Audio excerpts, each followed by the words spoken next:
Now, a man named Lazarus was sick. He was from Bethany, the village of Mary and her sister Martha. And this Mary, whose brother Lazarus now lay sick, was the same one who poured perfume on the Lord and wiped his feet with her hair. So the sisters sent word to Jesus, "Lord, the one you love is sick." And when he heard this, Jesus said, "This sickness will not end in death.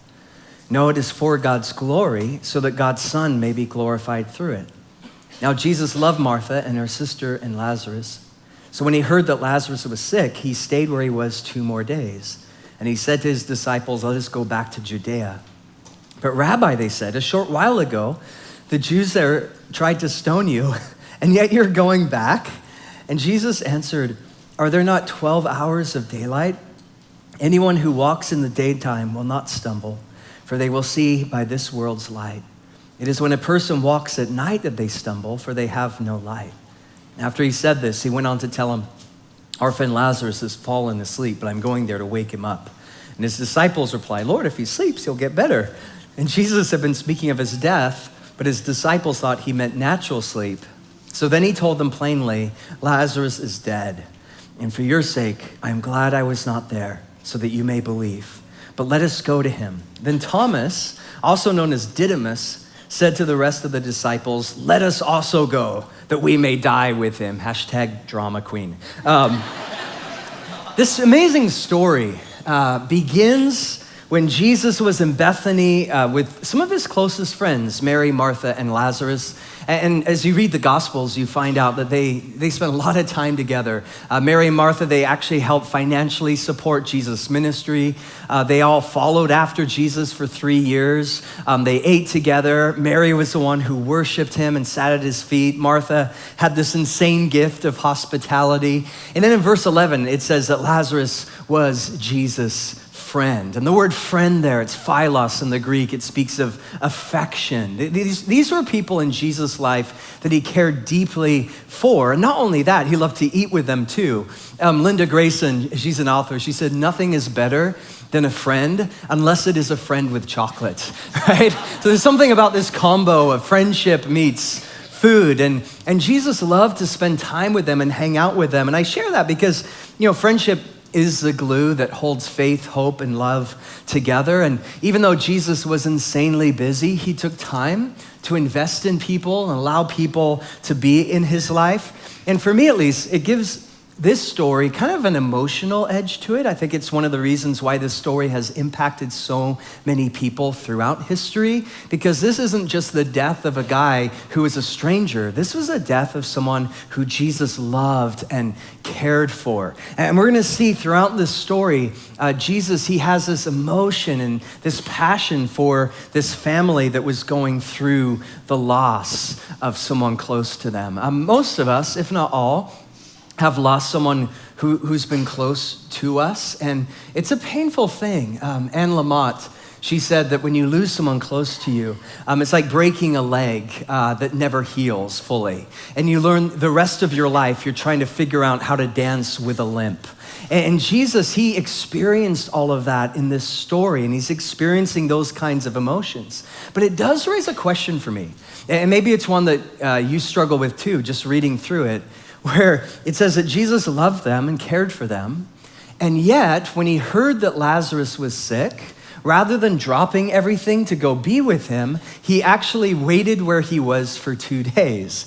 And this is surprising because the word sick that is used here isn't like, oh, he had a cold or a canker sore or something. Like, this is urgent. In the Greek language, it means it's an emergency. And if a friend or family member of yours is going through an emergency, like, you drop everything just to be with them or sit in the hospital and you wait it out. And yet Jesus waited out a couple miles from where Lazarus was before he eventually went. Why is that? Why wouldn't Jesus immediately go and be with Lazarus? Well, the short answer, if you want to look down, is in verse 4. It says, "This is for God's glory, so that God's Son may be glorified through it." We're going to see today that even through the tragedy and the heartache and the pain and the anguish of death, that God was about to show up in a supernatural, beautiful, healing, and redemptive way. Let's see how. Verse 17. On his arrival, Jesus found that Lazarus had already been in the tomb for 4 days. We'll come back to that in a minute. And Bethany was less than 2 miles from Jerusalem. And many Jews had come to Martha and Mary to comfort them in the loss of their brother. When Martha heard that Jesus was coming, she went out to meet him, but Mary stayed at home. Lord, Martha said to Jesus, if you had been here, my brother would not have died. But I know that even now God will give you whatever you ask. And Jesus said to her, here's the promise, your brother will rise again. And Martha answered, I know he will rise again in the resurrection at the last day. And Jesus said to her, here it is, I am the resurrection and the life. Let me hear you say, I am the resurrection and the life. The one who believes in me will live, even though they die. And whoever lives by believing in me will never die. Do you believe this? Yes, Lord, she replied. I believe that you are the Messiah, the Son of God, who is to come into the world. And after she said this, she went back and she called her sister Mary aside. The teacher's here, she said, and is asking for you. And when Mary heard this, she got up quickly and she went to him. Now Jesus had not yet entered the village, but was still at the place where Martha had met him. When the Jews who had been with Mary in the house comforting her noticed how quickly she got up and went out, they followed her, supposing she was going to the tomb to mourn there.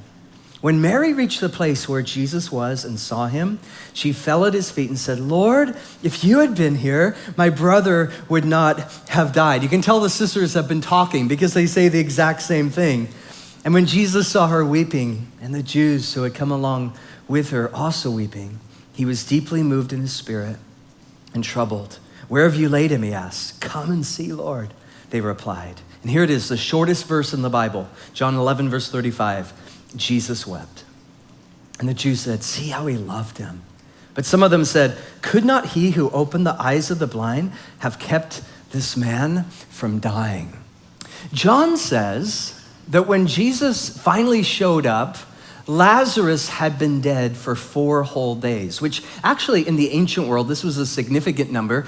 This is the age before modern medicine, and they didn't fully understand the scientific process of the whole death process. And in their minds, the number 4 actually represented finality. How so? Well, there are actual historical cases where someone died back then, but it was just a coma. And then they, 3rd day or 2nd day or whatever, they wake up. And so what people would do oftentimes is they'd hang out in the house where the dead person was, and they're wondering the whole time, well, maybe they're just asleep, maybe it's a coma, maybe in the words of Princess Bride, they're mostly dead. And so they would actually call out their name every now and then to see if they would wake up. But on the 4th day, they believed that was the day there's no more hope. This person actually is dead, and they would hold their ceremonies. And no one was more devastated than Lazarus' death than his closest family and friends. Mary and Martha especially. Verse 21, you can just hear the pain in her voice. She said, if only you had been here, my brother would not have died. So her heart is broken. She's confused. She's like, Lord, why did you take so long? You could have healed him. You could have showed up. You could have done a miracle. But for whatever reason, you didn't. Have you ever gone through a season in your life where you feel like Martha? God, where were you? God, why didn't you answer my prayer? Why didn't you show up? I prayed for a miracle, but no miracle came. I thought that this promise was from you, but I've yet to see the promise be fulfilled. Have you ever gone through a season where you wonder, in the words of Psalms, how long, O Lord? And what I love about this story is that Jesus gave her space to ask these questions, right? He didn't rebuke her. He didn't shame her for her less than perfect faith. He doesn't throw Christianese at her. Hey, Martha, just believe. That's all you need to do. Instead, he gave her space. Okay, there's room here to lament. There's room for doubt. There's room for confusion even. There's room to ask questions. And then he follows it up with this beautiful promise. He says, I am the resurrection and the life. The one who believes in me will live, even though they die. And whoever lives by believing in me will never die. Do you believe this? Notice that Jesus doesn't say, hey, I'll show you where the resurrection and life is, or I have access to resurrection and life. Jesus says, I am the resurrection and the life. This is deeply personal, intimate language that Jesus uses. I am, that should ring a bell. That's Exodus chapter 3. Remember Moses? And he's standing before the burning bush, and he's like, who shall I say sent me? And God said, I am that what? I am has sent you. For thousands of years, that phrase, I am, ego eimi in the Greek language, was a term used to describe God. It was a name for God. So in a single line, Jesus is doing three things. Number one, he's giving Martha room to lament. He's giving her space to grieve and to ask the hard questions. Secondly, he's giving her hope. And thirdly, he's making this profound, kind of scandalous claim, especially for the first century, that he is God. I am the resurrection and the life. But there's also something else I want you to see here. It's not just Jesus saying that he's God. What I love about this story is that Jesus is showing his humanity as well. In verse 33, it says, Jesus was deeply moved in spirit, and he was troubled. Verse 35, Jesus wept. And then I love verse 36. People look at Jesus and they're like, see how he loved them. This story doesn't just show us that Jesus is God and has power to raise the dead. It shows us that Jesus also was human. And just like us, he felt the horror of pain and tragedy and death. You know, Paul, he said in Romans chapter 8, we know that the whole creation has been groaning as in the pains of childbirth right up to the present time. And not only so, but we ourselves who have the first fruits of the Spirit groan inwardly as we wait eagerly for our adoption to sonship, the redemption of our bodies. In the same way, the Spirit helps us in our weakness. We do not know what we ought to pray for, but the Spirit himself intercedes for us through wordless groans. Do you ever just wake up in the morning and like the first thing you do is groan, right? Or do you ever just look at the world and what's happening politically or injustice or racism or wars or disease? And it's like you don't even have the words to describe how much it troubles you. And it's like the closest thing you can do is just groan. Like you look at our world or you look at our city, just like, oh, what is that? It's the Spirit of Jesus that's in us, Paul says. In other words, he is lamenting and hurting with us, which by the way, side note, I think one of the best way to comfort someone who is hurting is just to be there with them, weeping with them. Jesus wept at Lazarus' tomb, even though he knew how the story was going to end. And sometimes when we walk with friends and family members or people in our own church who are going through difficult times, often what they need from us is not more Christianese or quoting more verses. Often what they need from us is just our presence, that we're by their side. Weep with those who weep, Paul said in Romans 12, and rejoice with those who rejoice. As God, Jesus reminds Mary of his power. I'm the resurrection and the life. As man, he stands at the tomb and weeps. And it's beautiful and compelling to me that we see both of these together in one story. Tim Keller, he said, it is this paradox that he is both God and human that gives Jesus an overwhelming beauty. He is the lion and the lamb. Despite his high claims, he's never pompous. You never see him standing on his own dignity. Despite being absolutely approachable to the weakest and broken, he is completely fearless before the corrupt and powerful. He has tenderness without weakness, strength without harshness, humility without the slightest lack of confidence, unhesitating authority with a complete lack of self-absorption, holiness and unending convictions without the lack of approachability, power without insensitivity. He is full of surprises, but they are all the surprises of perfection. Verse 38, Jesus, once more deeply moved, he came to the tomb. There was a cave with a stone laid across the entrance. Take away the stone, he said. But Lord, said Martha, the sister of the dead man, by this time there is a bad odor, for he has been there for 4 days. I became a Christian at the age of 10, and my family started taking us to a church in Southern California. and they used the King James Version at that time. I don't know if any of you use that anymore. You know, the version like with the these and thous. And I remember loving how the King James Version put verse 39. It says that Martha, the sister of the dead man, said, "Lord, but by this time he stinketh." That's so epic. That's almost worth switching back to King James. He stinketh. And Jesus said, "Did I not tell you that if you believe, you'll see the glory of God?" So they took away the stone, and Jesus looked up and he said, "Father, I thank you that you have heard me. I knew that you always heard me, but I said this for the benefit of the people standing here, that they may believe that you sent me." And when he had said this, Jesus called out in a loud voice, "Lazarus, come out." And the dead man came out, his hands and his feet wrapped with strips of linen and a cloth around his face. And Jesus said to them, "Take off the grave clothes and let him go." Just imagine the scene. So there's all these people and they're standing there, they're whispering, they're weeping, they're remembering their friend Lazarus. It's kind of like a memorial service. And it's like this uber dramatic moment. Jesus breaks through the crowd and he stands before the tomb, which is basically just a cave. And with a loud voice, he's like, "Hey, Lazarus, come out." And you got to imagine like what they're thinking at this moment, that awkward silence after Jesus said that. And then they begin to hear maybe some rustling, some movement. Maybe they hear a guy in the cave groaning. Like, what is going on? The shuffling of footsteps. And finally, they see Lazarus steps out into the light and he's kind of squinting because it's so bright and he's covered with all these grave cloths. Sounds just like our 8 a.m. gathering. You should have seen him this morning, right?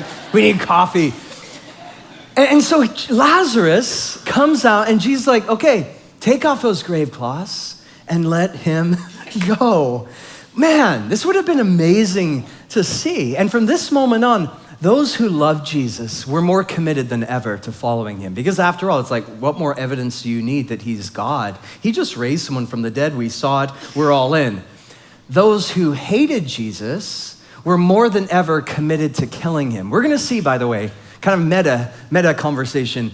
We're going to see from this moment on, there is a shift where Jesus' enemies begin to plot and plan ways to crucify him. And just the way that John is laid out, John 1 through 11 is all about Jesus' first 33 years of life and ministry. John chapter 12, all the way through the end, focuses in on the last week of Jesus' ministry. And some of the most beautiful chapters in the Bible and some of the most beautiful words that Jesus ever said are in John chapter 12 through 21. It's gonna be so fun going through that with you. But before we go any further, and before we open the tables, here's the thought I wanna share with you guys, because there's so many different directions we can take this.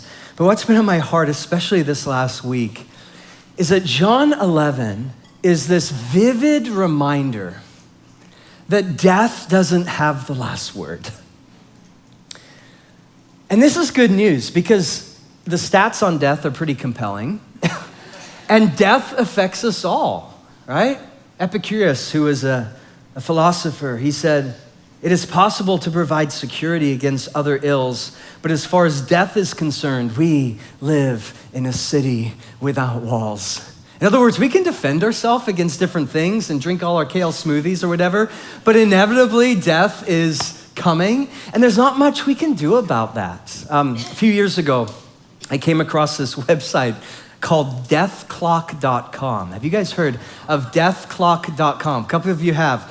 Okay, so you go to this website, and basically the premise is, based on statistical data, they're gonna calculate for you the exact day of your death. So if you want to be encouraged this afternoon, go to deathclock.com. And so I go and I ask you a bunch of personal questions, the day of birth, your BMI, whether or not you smoke, whatever, all these questions. So I'm filling out all the questions. And then you hit the enter button. And I did that, and this, it's so cryptic, a skull popped up. And on the skull, it says, "This is your day of death," and it gives you the exact day. And then the real cryptic part is that it gives you how many seconds you have left to live, counting backwards. So you're just watching your life slip away as you're in front of deathclock.com. And it turns out that I'm gonna die December 25th, 2049, on Christmas, for crying out loud. So I can see it now. I'm sitting there, an old man with my family, maybe some grandkids. My wife, Elisa, she gives me a walker for Christmas. Like, in my excitement, I choke on my eggnog, and that's it. Like, that's what I have to look forward to. Deathclock.com.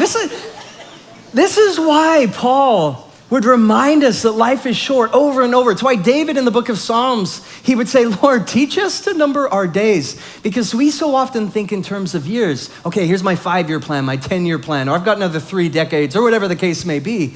But the Bible says, no, if you want to be wise, think in terms of, Lord, teach us to number our days, because each day is a gift from God. Are you using it for Him and for His glory? Life is short.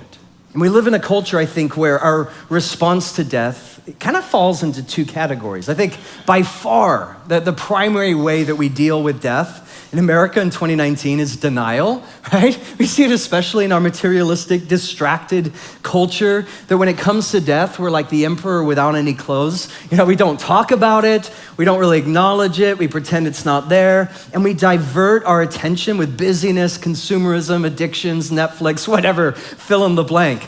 Now, Ernest Becker, he wrote a book actually by this name, The Denial of Death. It became a Pulitzer Prize winning book. And in that book, he says the real tragedy of our distracted age in which we find ourselves is that the anxiety of death hinders us, here's the paradox, from being fully alive. Why?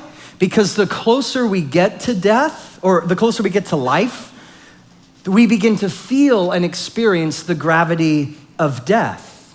So our response then is we shrink back, we protect ourselves, we pull away. We don't like to deal with the difficult questions or difficult situations. And thus, he argues, we go through life half alive, like zombies basically, because we're not willing to come to terms with our own mortality. There's this paradox, almost a cruel paradox of the human condition, where we have to deal with the reality of death, but we can only deal with the reality of death when we fully step into the reality and beauty of life. The two somehow go together. So what do? We deny death, or we see this in a city like ours. We downplay death. Think of atheistic worldviews or naturalistic worldviews. And essentially what it argues when it comes to death is that, hey, death is just normal. It's natural. It's part of the whole evolutionary process. Therefore, life is kind of meaningless, right? Your origin from the goo to the zoo to you. And therefore, death is meaningless too. One philosopher I read recently, he said, you know what? We're just matter in motion. We're nothing more than just particles. Death, he said, then, is nothing but unconsciousness, and thus we don't have anything to fear. Now, at a surface level, that kind of sounds courageous, right? But the problem with downplaying death or denying death is that neither response honestly engages with the horror or the gravity of death. It's like putting lipstick on a skeleton, and it leaves us with all kinds of unanswered questions about belonging and meaning and purpose. Do we have a place in this universe? Or according to another philosopher, are we, quote, just cosmic orphans without any direction at all? And this is where I find the Christian story so compelling and so beautiful personally. It's why I love John chapter 11. Because the Bible steps into this conversation in a culture, in a context where we're confused or afraid to engage with the reality of death. And the Bible doesn't deny death, nor does it downplay death. In fact, just the opposite. The Bible teaches that death is a perversion of how things were meant to be. 1 Corinthians 15, verse 26, if you're taking notes, Paul calls death, quote, the great enemy or the last enemy. Death is destructive. It distorts. It's horrific. It's abnormal. That's why Jesus wept at the tomb. Jesus knew that he was going to raise Lazarus from the dead. He already told us he would, but he still wept. It's why verse 38 says that Jesus was deeply moved. And I actually think this is kind of an unfortunate translation, deeply moved, because in the original Greek language, they used that phrase thousands of years ago, deeply moved, to describe an animal that was roaring in pain. Jesus didn't deny death. He wasn't like the Stoic philosophers. You know what? That's how the world works. Matter in motion, get over it. Nor did he try and minimize death with cat posters, right? Cheesy lines, God gained another angel. No, Jesus was livid. He was upset. He was angry. He wept. Jesus fought against the injustice of death. I think of the words of the poet Dylan Thomas, who said, "In you, my Father, there on the sad height, curse, bless me now with your fierce tears. I pray, do not go gentle into that good night. Rage, rage against the dying of the light." And it's not just rage that we see in this story, because burning brighter than the rage, Jesus promises a piercing, unshakable hope as he says to Mary and Martha, "I am the resurrection and the life." Paul, again, echoed these words in 1 Corinthians chapter 15. He says, "Death has been swallowed up in victory. O death, where is your victory? O grave, where is your sting?" We've all felt the sting of death. Every one of us. This last week, you guys probably heard, a couple weeks ago, 2 high school guys from a local high school got in a tragic car accident, passed away. And on Monday, this room was filled with people from our community, mostly high schoolers, actually. We had the whole Southridge football team sitting over here. And I had the honor to get to share a little bit at this memorial. And part of it was like a celebration of life and just talking about how amazing these guys were. And then part of it too, there was grief. And if you were here, you know there's heaviness and there were tears. Why? Because death is an intruder. Death disrupts the beauty of life. Death is not how God wanted the world to work. But here's the good news. And this is why the gospel is so compelling, is that yes, death is an enemy, but because of Jesus, death is a defeated enemy. When Jesus died on the cross, he looked death into the eye. Jesus suffered. Jesus was mocked. They pressed a crown of thorns into his skull. They whipped his back. They made fun of him. Jesus died. The one who wept at Lazarus' tomb was put into a tomb. But the good news of the gospel is that Jesus didn't stay in that tomb for long, because 3 days later, he broke the power of sin and death, and he rose again from the dead. The worst that the enemy could throw at him, death, Jesus overcame it and redeemed it with radical love. And what does this mean? Simply this. It means that as followers of Jesus, and if you're a follower of Jesus today, you have this hope. We have hope that to be absent from the body is to be what? Does anyone know? Present with the Lord. We have hope that someday every tear will be wiped away. We have hope that death doesn't have the last word. We have hope that the one we follow is the resurrection and the life. And yes, death is real and it's painful and it's horrific, but it is not how the story ends. Death is like a dark tunnel leading into a ballroom. And brothers and sisters, heaven is real. Redemption is real.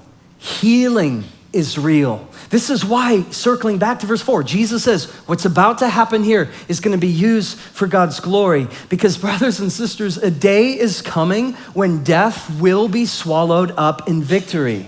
No more pain, no more sorrow, no more disease, no more injustice, no more cancer, no more tragic accidents, no more brokenness in our world, no more group texts. Like, those things are gone, right?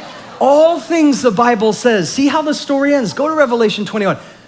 All things someday will be made new. Jesus stood at the tomb of Lazarus, and with a loud voice, he said, Lazarus, come out.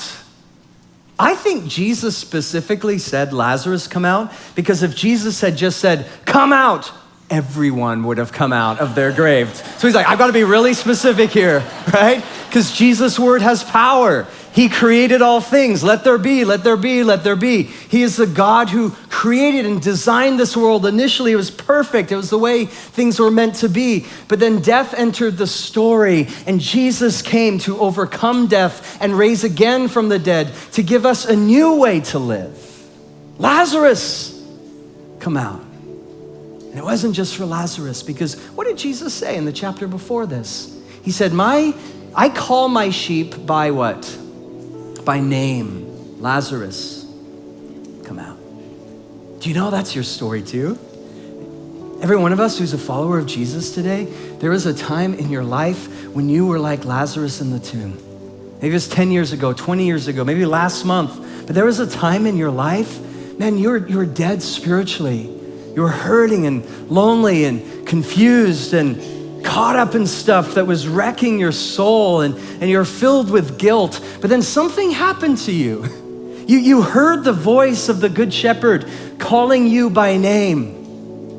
And something happened, something stirred in your soul. Who is this Jesus? Who is this one who's calling me? And you were once dead, but then he brought life, and you stepped out of the tomb kind of blinking. What is this about? It's called new life. You are a new creation in Jesus. The old things have passed away and all things are made new. This is your story. This is the gospel. He called you by name. We came out of that grave. But here's the question I want to leave with you, and then we're done. He called you by name. You came out of the grave.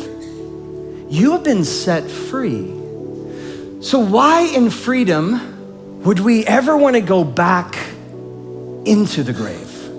I met with a guy just recently, and it broke my heart because he got rescued from a pretty crazy background and caught up in all this stuff that was wrecking his soul.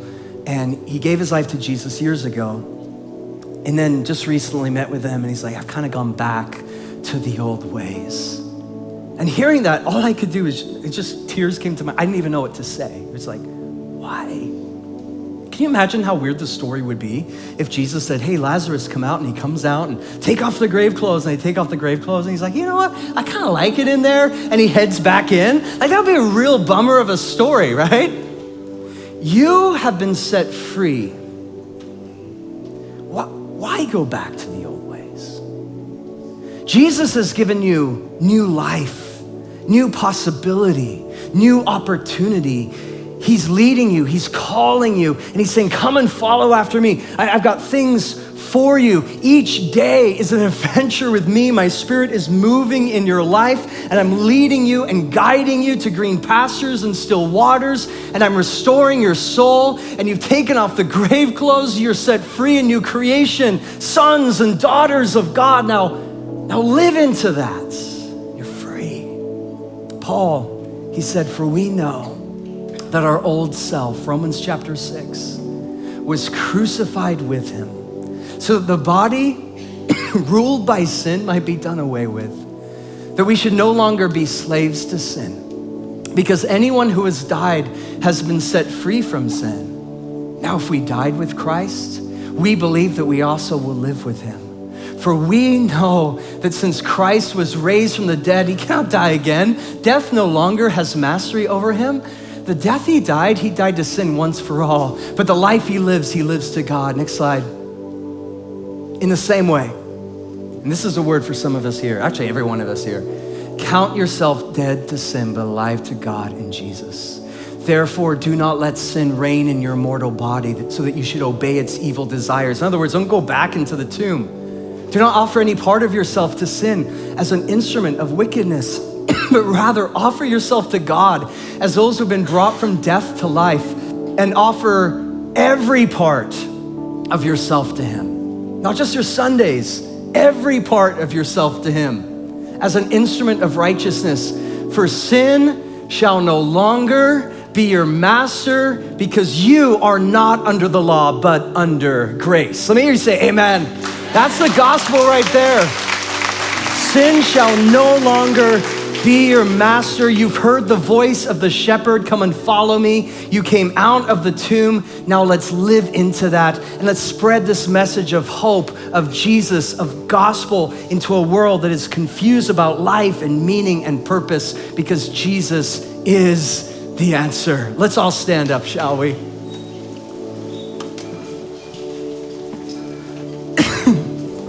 At this time, couple things. We're gonna open up the tables. There's the bread, the cup.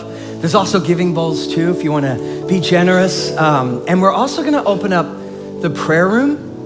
And I don't know, I just have this sense that in this gathering, there's some people here and your heart is being stirred because maybe there's a part in your life right now that just feels dead. And you need the resurrected Jesus to do a miracle. He is a God of miracles. You guys know that?